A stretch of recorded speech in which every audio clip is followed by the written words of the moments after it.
By the spring of 1945, the war in the Pacific had entered its most merciless phase. Across the skies of Japan, the distant drone of engines had become a sound of terror, a low, steady hum that grew into thunder. They were the Boeing B-29 superfortresses, the most advanced bombers of the Second World War, flying from the newly captured islands of Saipan, Tinian, and Guam. Each carried 12 men, nearly 4 tons of bombs, and a mission that no other aircraft could perform: the destruction of Japan's cities, its industry, and its will to fight.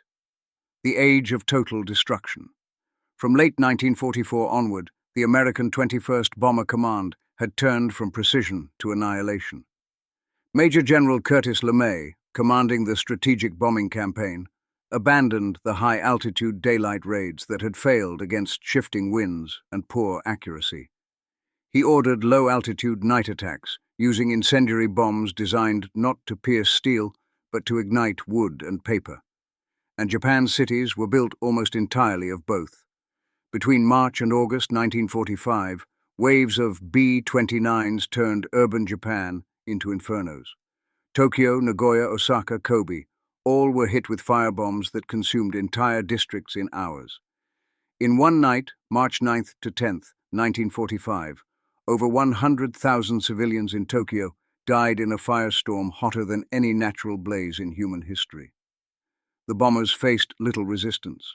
Japan's air defenses were exhausted, its fuel gone, its radar obsolete. But still, on every mission, some aircraft were hit. Engines failed, wings burned, fuel tanks ruptured. Crews parachuted into the unknown, into a country they had only seen from 6 miles above. And for most, that fall meant death or capture. Inside the empire. For those on the ground, the war had become something more than defeat. It was disintegration. Japan's cities were starving. Rice was rationed. Coal and wood had vanished. Children dug trenches for defense, while teachers drilled them to repel invaders with bamboo spears. Each day brought the same message through radio and newspapers: destroy the enemy.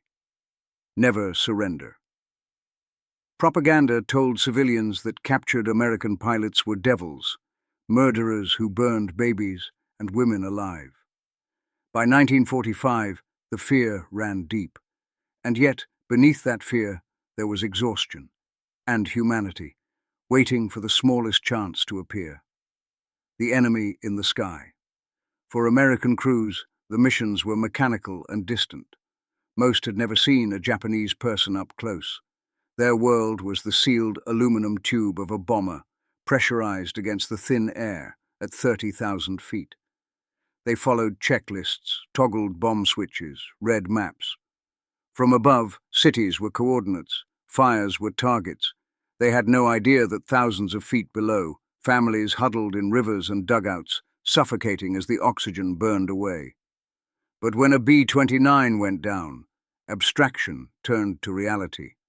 Men who had once been safe above the clouds were suddenly among the people they had been sent to destroy. And the Japanese civilians, taught to hate them, faced a decision more dangerous than any combat order. Would they obey their nation or their conscience? The Hidden War. By early 1945, U.S. Army Air Forces recorded hundreds of B-29s lost over Japan. Some crashed into the sea, others into the mountains of Kyushu and Honshu. A few airmen survived the landings and were quickly surrounded by local villagers or soldiers. Captured crews were often handed over to the Kempeitai, Japan's feared military police. The Kempeitai ruled with terror. They tortured, executed, and sometimes paraded captured Americans through towns to incite hatred. For anyone who helped those prisoners, the punishment was immediate: death by beheading or bayonet. Yet, amid the smoke and the propaganda, some Japanese civilians, farmers, fishermen, even Buddhist monks, made an impossible choice. They hid the downed Americans. They dressed their wounds, fed them secretly, and risked their lives to keep them alive. In doing so, they committed what the Japanese Empire considered treason. But history would later remember them as the quiet proof that even in total war, compassion had not entirely burned away. And it was in these final, desperate months, among the ashes of a dying empire, that the story of the B-29 crews and their unexpected saviors began.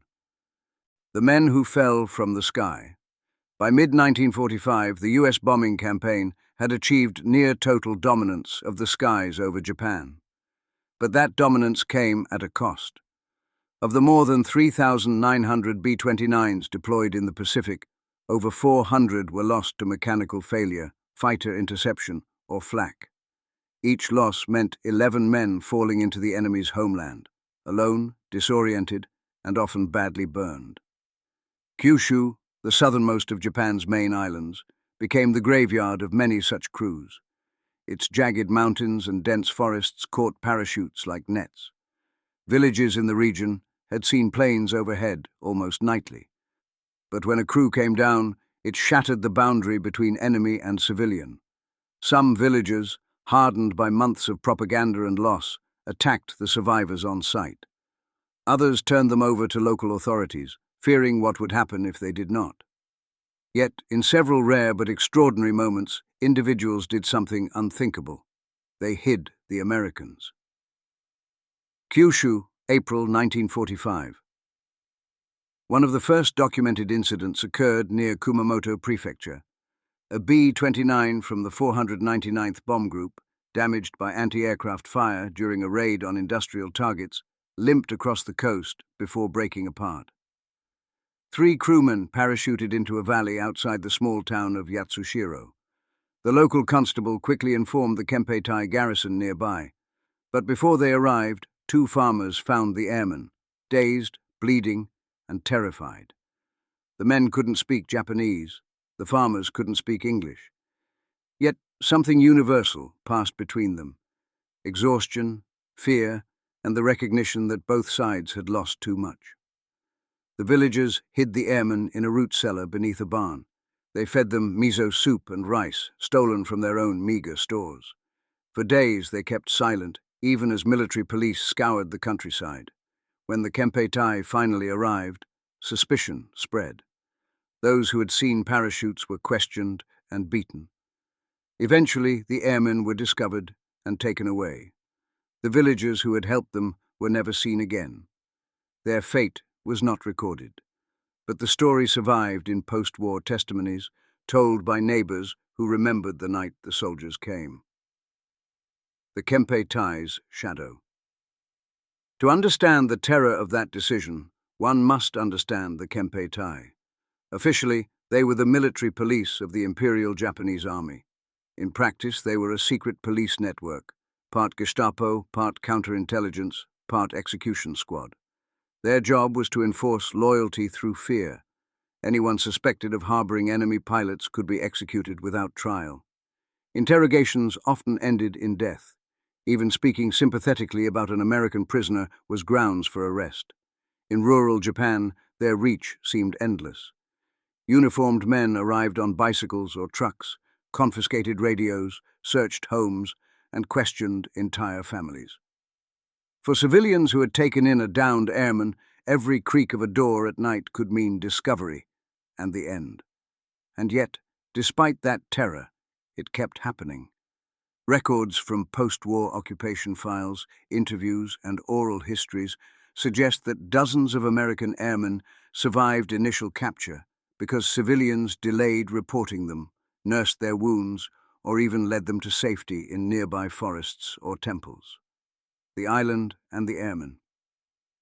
On smaller islands off the Japanese coast, the isolation amplified both danger and mercy. In one account from Shikoku, a B-29 gunner was rescued by a fisherman who later turned him over to local authorities, but only after ensuring his injuries were treated. The fisherman told interrogators that no man should die bleeding in the sand. He was imprisoned for it. Such acts rarely changed the outcome. Most airmen were ultimately captured. But the delay, the moments of kindness, gave some crews a chance to survive long enough to see the war's end. The two realities of 1945 Japan. While Japan's military declared that every citizen must resist the invaders to the death, the reality on the ground was different. Bombing had shattered faith in the empire's promises. Whole districts lay in ruins, Families had lost everything, and with every new air raid, the notion of a sacred, invincible homeland became harder to believe. This quiet disillusionment created cracks in the wall of obedience. In those cracks, humanity sometimes resurfaced, even toward the enemy. When American B-29 crews fell into these isolated communities, they were no longer the faceless destroyers from the sky. They were wounded, frightened boys, 19, 20, 21 years old, not so different from the sons the villagers had already lost to the war. For a brief, fragile moment, those Japanese who helped them were reclaiming something their government had taken away: the right to act as human beings. Soon, these moments of courage would collide with the machinery of repression. The war's end was near, but the violence of its final months would expose both the depths of cruelty and the endurance of conscience. The human angle, the airmen who fell from the sky. They had trained for the mechanical rhythm of high-altitude warfare, not for survival behind enemy lines. For the crews of the B-29 superfortresses, every mission from the Marianas meant flying more than 3,000 kilometers into hostile skies, 12 hours round trip across jet streams, flak bursts, and night fighters. Each man aboard the bomber carried his own silent ritual. Some tapped their helmets before takeoff, others whispered to a photograph folded into their flight suits. They were barely out of their teens, sons of farmers, steel workers, or clerks, now commanding engines larger than their childhood homes. When a bomber was hit, the descent was chaos. Smoke filled the cabin, intercoms died, and the cold, thin air clawed at exposed skin. Those who managed to bail out often hit the ground scattered miles apart, alone and disoriented. The training manuals offered little for what came next. They were taught to evade capture, but not how to confront starvation or the eyes of the very people they had bombed. In that moment, war stopped being a mission. It became survival. Each breath, each hiding place was a gamble. For many, the true battle began only after they left the sky. 2. The civilian angle, the quiet defiance. To the villagers who found them, the American airmen were both terrifying and pitiful. Their uniforms bore strange insignia. Their faces were pale, their eyes sunken from exhaustion. For the Japanese who had endured years of relentless bombings, seeing one alive on the ground felt like seeing the embodiment of their suffering, and yet also of its futility. Most who encountered them were bound by fear. Obedience had become survival. The Kempei's presence was constant. Neighbors informed on one another for a handful of rice or protection. And still, some chose differently. In Kyushu, a teacher named Yamamoto Harue reportedly hid 2 American flyers in her barn for 3 days before soldiers arrived. In another village near Nagano, a Buddhist monk disguised a wounded gunner as a novice, feeding him from the temple's dwindling stores. These acts were not political. They were profoundly human. Each person who helped an airman did so knowing the cost. They might lose their home, their children, or their lives. But to them, perhaps, compassion was the last act of resistance left in a war that had taken everything else. Their courage was not in battle, but in silence. It was the quiet defiance of ordinary people who refused to let hatred dictate their humanity. 3. The enemy angle, the Kempei's war within. To the Kempei, mercy was treason. They operated not only as enforcers of law, but as architects of fear, the psychological weapon that held Japan's crumbling home front together. By 1945, discipline through terror was the last thread keeping the empire intact. The military police tracked every rumor of parachutes, every whisper of a foreign presence. When airmen were captured, they were interrogated not for intelligence, but as an example. Torture was common. Execution was expected. Even local mayors and priests were punished for hesitation or sympathy. The Kempei's violence was systematic. They believed that cruelty would reinforce loyalty, that killing one traitor would scare 1,000 others into obedience. Yet the harder they pressed, the more invisible acts of defiance emerged. Some officers, weary of death, quietly falsified reports, claiming prisoners had died from injuries instead of execution. Others looked away when villagers delayed reporting an airman's capture. These small fractures hinted at something profound. Even inside the machinery of repression, the idea of compassion, buried, dangerous and forbidden, still survived. 4. The tactical angle, strategy meets chaos. From the American perspective, downed crews were both tragedy and data. Each loss was analyzed, charted, and mapped. Commanders studied where bombers were hit, how flak density changed, and which flight paths increased survival chances. By the summer of 1945, B-29 missions had shifted from precision to saturation. LeMay's doctrine was clear: destroy the enemy's capacity to fight by burning its cities to ash. The human cost, on both sides, was understood but compartmentalized. To the airmen, this logic seemed distant, yet absolute. They were told that ending the war quickly would save millions. But those who survived being shot down faced the paradox firsthand. The Japanese civilians they met were not fanatics, but exhausted survivors of the very campaign meant to save them. On the ground, tactics dissolved into morality. A bomber crew's survival now depended not on the reach of Allied command, but on the conscience of strangers. It was warfare reduced to its rawest form, one life choosing whether another would continue. These perspectives together reveal a portrait of war far removed from propaganda, a struggle not only between nations, but between obedience and humanity, duty and mercy. 5. The moral angle, compassion in a time of fire. By 1945, both nations had been taught that mercy was weakness. In American training manuals, Japan was described as a fanatical enemy, incapable of surrender. In Japanese classrooms, children were told that captured Americans were demons, unworthy of pity. Each side was conditioned to dehumanize the other, because only then could total war be waged without hesitation. Yet amid the ashes, that narrative faltered. When Japanese civilians helped downed American airmen, they were defying not just the Kempe Tai, they were defying the moral architecture of the empire itself. To aid an enemy was to reject everything that wartime Japan demanded: blind loyalty, sacrifice, and hatred. These acts of compassion were not born of ideology. They came from instinct, the simple recognition of another's pain. One villager later told occupation investigators, "When I saw him bleeding, I forgot who he was." Such moments pierced the illusion of war's absolute division. They revealed that even under the most ruthless systems, humanity remains an act of quiet rebellion. Moral courage in these cases did not roar on battlefields.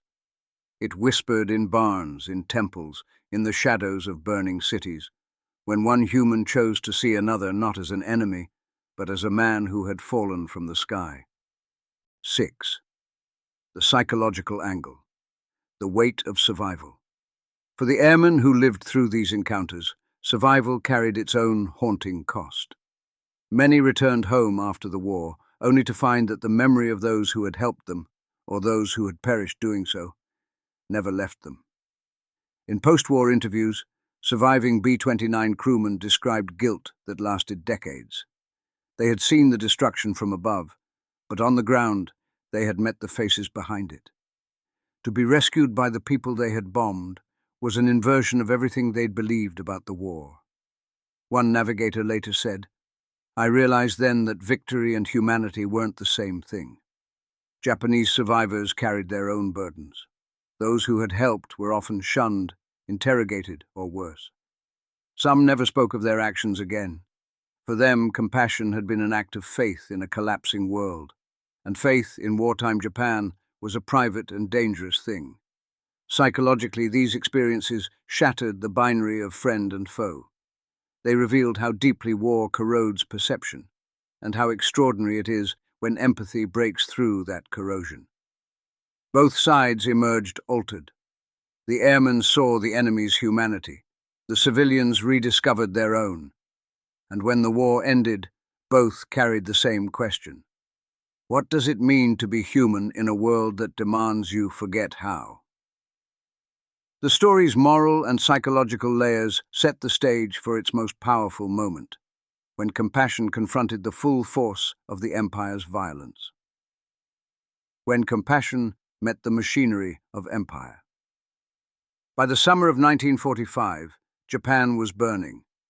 Kyushu, once a quiet agricultural island, had become a landscape of blackened fields and distant smoke. The roar of engines in the sky meant only one thing: another city was about to vanish.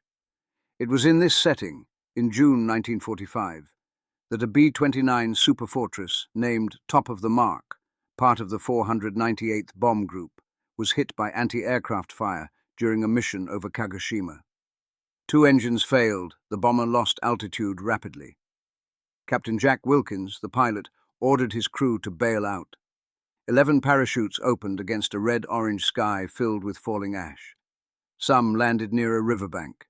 Others disappeared into rice fields and bamboo groves. All knew what awaited them if caught. The encounter sergeant Raymond Hermansky, the tail gunner, came down hard in a clearing near the village of Minamata. His leg was broken, his face burned. He crawled until exhaustion forced him to stop.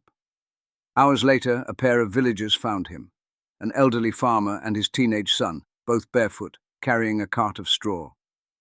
They had seen him fall from the sky. They knew the punishment for helping him, and yet they lifted him onto the cart and wheeled him toward their home.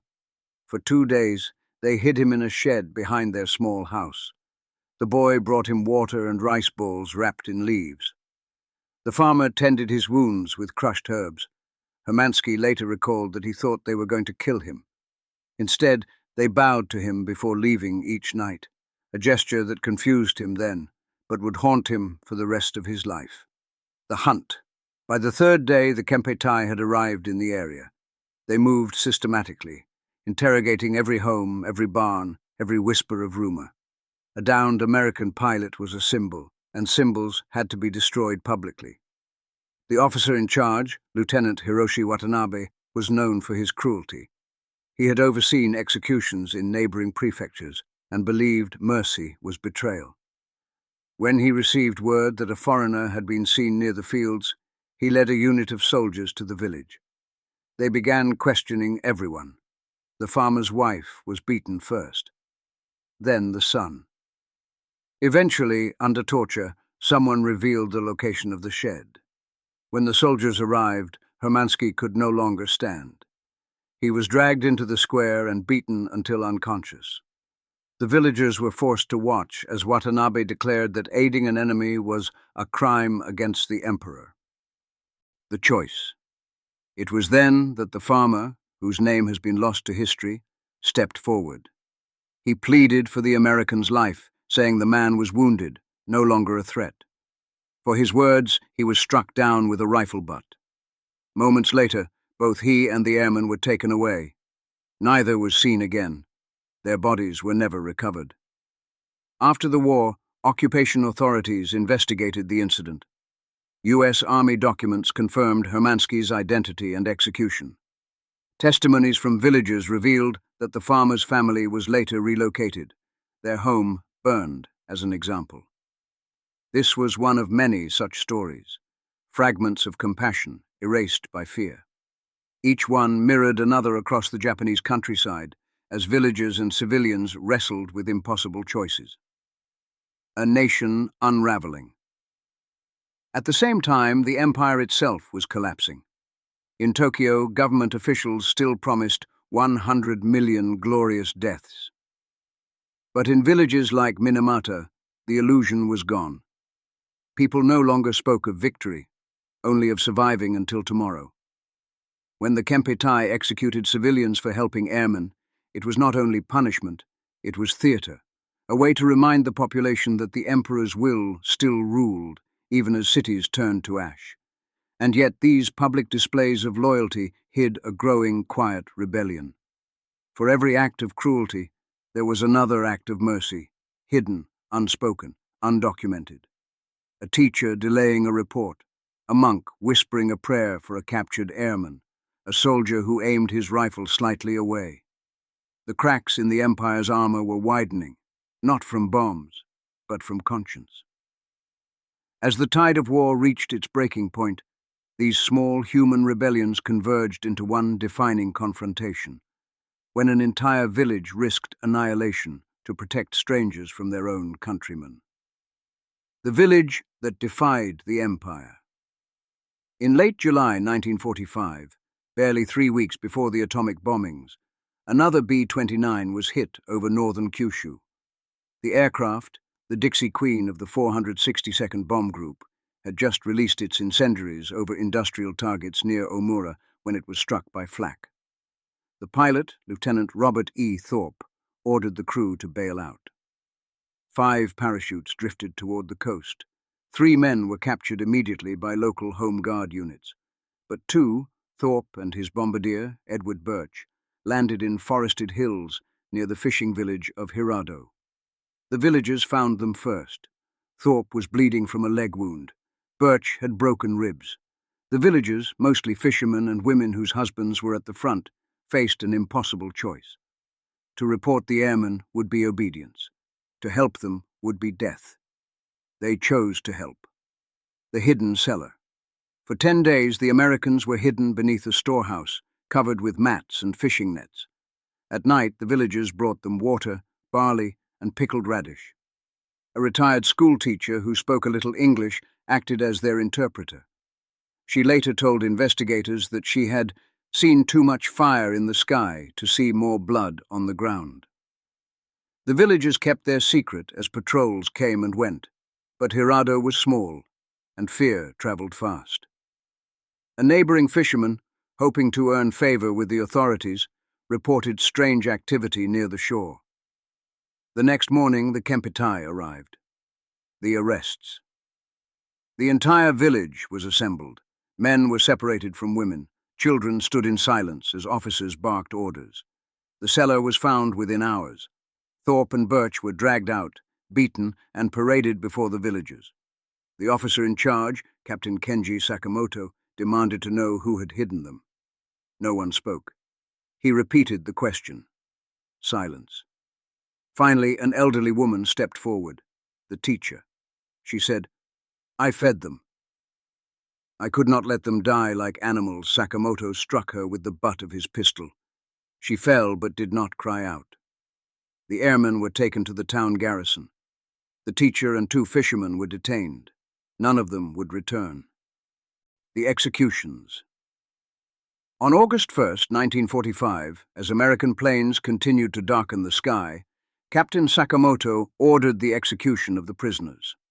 Thorpe and Birch were blindfolded and shot behind the barracks. Their bodies were buried in shallow graves near the harbor. The villagers who had helped them were executed 2 days later, accused of betraying the emperor. The war ended less than 2 weeks later.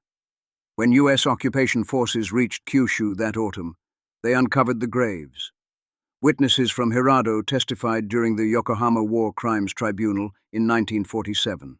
Captain Sakamoto was convicted of murder and executed by hanging. But for the villagers, justice felt hollow. They had watched their own compassion destroyed by the same war that had burned their nation. The moment. Everything changed. In those last weeks before surrender, Japan existed in 2 realities: the official empire, driven by fanatic loyalty, and the silent, broken nation of ordinary people who just wanted the killing to stop. Each time a B-29 fell, it forced that conflict into the open. The airmen were not invaders.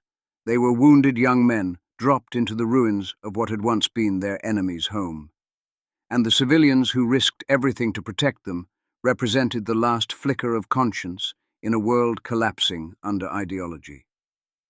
When Emperor Hirohito's voice finally broke through the radio static on August 15, 1945, announcing Japan's surrender, the surviving villagers of Hirado wept, not for defeat, but for the people they could not save. Echoes in the silence. In later years, Thorpe's and Birch's names appeared on memorial lists at U.S. Air Force bases in Guam and Kansas. The villagers of Hirado rebuilt their homes. A few old men, decades later, told visiting historians what had happened: the whisper of warnings, the smell of smoke, the courage of a teacher who chose mercy over obedience. No monument marks the place where they died, but their story survived, passed through memory and testimony, as one of the few documented moments when Japanese civilians defied their empire to save the lives of the very men sent to destroy it. These moments of compassion, buried beneath the noise of total war, formed the unspoken climax of Japan's final summer, a confrontation not of armies, but of conscience. The surrender and the silence. On August 15, 1945, Japan surrendered. For the first time in history, the voice of Emperor Hirohito reached his people through the crackling static of radio. He spoke not of defeat, but of enduring the unendurable. For the Japanese public, half-starved, surrounded by ruins, it was the sound of an empire dying. In villages like Hirado, Kushimoto, and Chiran, the surrender meant more than a national collapse. It meant that the secrets they had carried, the foreign soldiers they hid, the dead they buried in silence, could now be spoken aloud. But few did. The Kempitai, though disbanded by the Allied occupation, had left behind a culture of fear. Informers were everywhere. Silence had been survival. Even after the war ended, many villagers hesitated to reveal what they had done, afraid of being punished again, this time by the Americans. The return of the Airmen, and the records. By late 1945, U.S. Army investigators from the War Crimes Investigation Detachment were combing through Japan, searching for missing airmen. Thousands of American flyers had been lost over the home islands. Many were presumed dead, but the circumstances were unclear. In Nagasaki Prefecture, investigators uncovered a trail of testimony, scraps of rumor about airmen hidden, captured, or killed. They found graves behind schoolhouses, fields, and temples. Local priests quietly guided them to the burial sites. At one such site near Hirado, they found the remains of Lieutenant Robert Thorpe and Sergeant Edward Birch. Nearby, a villager led them to another shallow grave, that of the teacher who had hidden them. Her name was Shizuko Kubo. Her family had never been told what happened to her. When the Americans saluted her grave, some villagers wept for the first time since the surrender. The occupation and the trials. In 1946, the Allied occupation under General Douglas MacArthur began the monumental task of rebuilding Japan, politically, economically, and morally. War crimes tribunals were established in Tokyo and Yokohama, focusing on military and government officials responsible for atrocities. Among the first cases tried at Yokohama were the murders of downed airmen. Hundreds of Japanese officers, policemen, and civilians were investigated for the treatment of prisoners. In the Hirado case, Captain Kenji Sakamoto and his subordinates were charged with unlawful execution of prisoners of war. During the trial, villagers testified in trembling voices. They described how the Americans had been hidden, how the teacher had confessed to protect others, how the executions had been ordered without trial. Sakamoto, unrepentant, claimed he was following orders from above, that all captured airmen were to be treated as war criminals. The tribunal rejected his defense. He was sentenced to death by hanging in 1947. The dual legacy of justice. The trials were meant to bring closure, but they also revealed an unsettling duality. Many of the villagers saw justice served, yet they also knew that men like Sakamoto were not alone in their guilt. The system itself, the indoctrination, the military police, the fear of shame, had created an environment where cruelty was rewarded and mercy was punished. For the Americans, these stories became part of a larger reckoning. The bombing campaign had devastated Japan. 66 major cities destroyed, 900,000 civilians killed, 2.5 million buildings reduced to ash. Amid such destruction, the kindness of a few Japanese civilians stood out like sparks in darkness. War had stripped nations to their core, and yet in that ruin, humanity had somehow survived. Seeds of memory. After the trials, US military historians began compiling reports on instances of humanitarian conduct by enemy civilians. Most were brief, a note here, a paragraph there. But collectively, they painted a picture of quiet resistance. In a 1948 report, one investigator wrote, "Despite widespread hatred toward the bombers, isolated acts of compassion occurred. These Japanese citizens, at risk to their lives, protected captured airmen. Their courage deserves acknowledgement equal to that of any soldier." These reports, however, were classified and forgotten for decades. It would take generations before historians rediscovered them, fragments of a truth that refused to disappear. The war had ended, but its moral echoes were only beginning to be heard.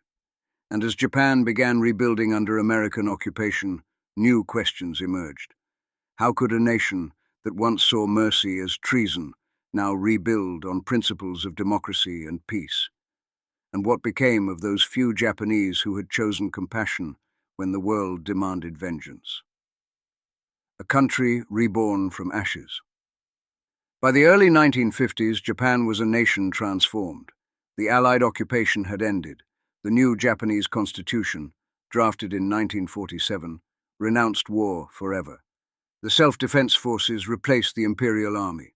Factories reopened, schools were rebuilt, and democratic ideals took root. But while Japan's cities rose from rubble, its moral landscape remained scarred. Millions carried unspoken guilt, not only for what had been done to others, but for what they had done to survive. In villages like Hirado, the memory of helping the Americans lingered as both shame and pride. Families who had hidden downed airmen were cautious. Their acts had once been treason, now they were irrelevant, or worse, embarrassing reminders of weakness. Japan, eager to rebuild its identity, spoke little of civilians who had defied the wartime state. Yet quietly, their stories endured, whispered between generations, recorded in local diaries, and remembered by a few survivors. Rediscovery. Through the American lens. In the United States, most families of the lost B-29 crews received only telegrams. Missing in action over Japan. Few ever learned the full story. That began to change in the 1970s, when US researchers and veterans groups gained access to declassified war crimes tribunal records. Among the files were detailed testimonies of Japanese civilians who had protected captured airmen.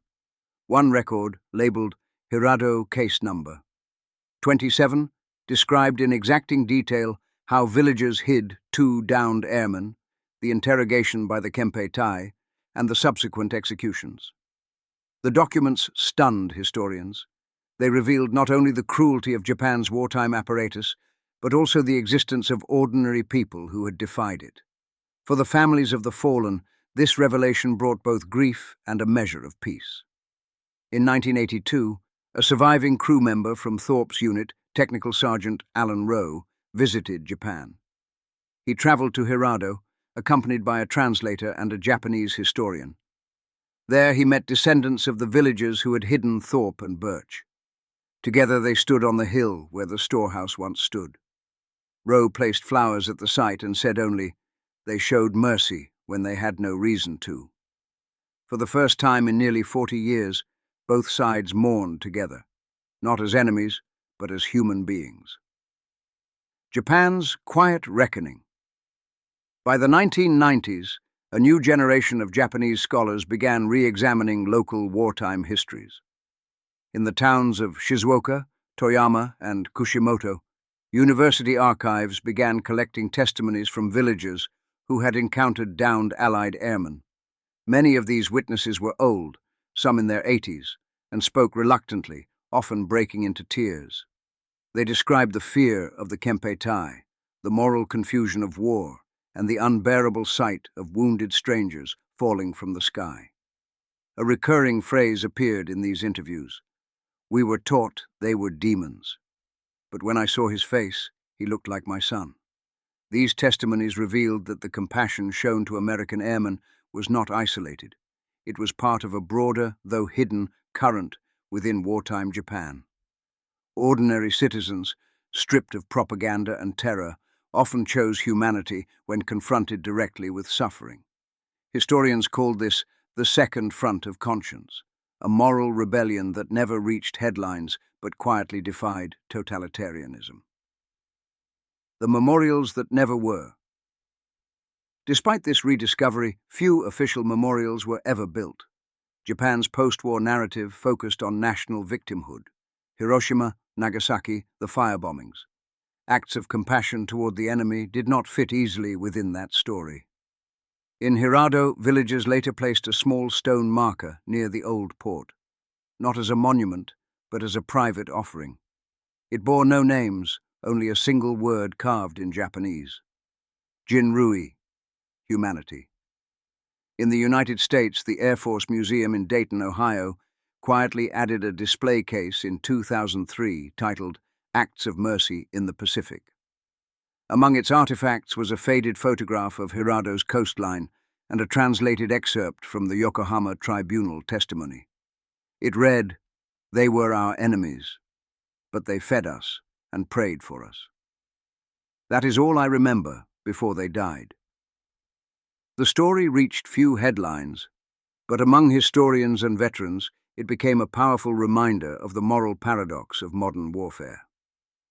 Echoes in a changing world.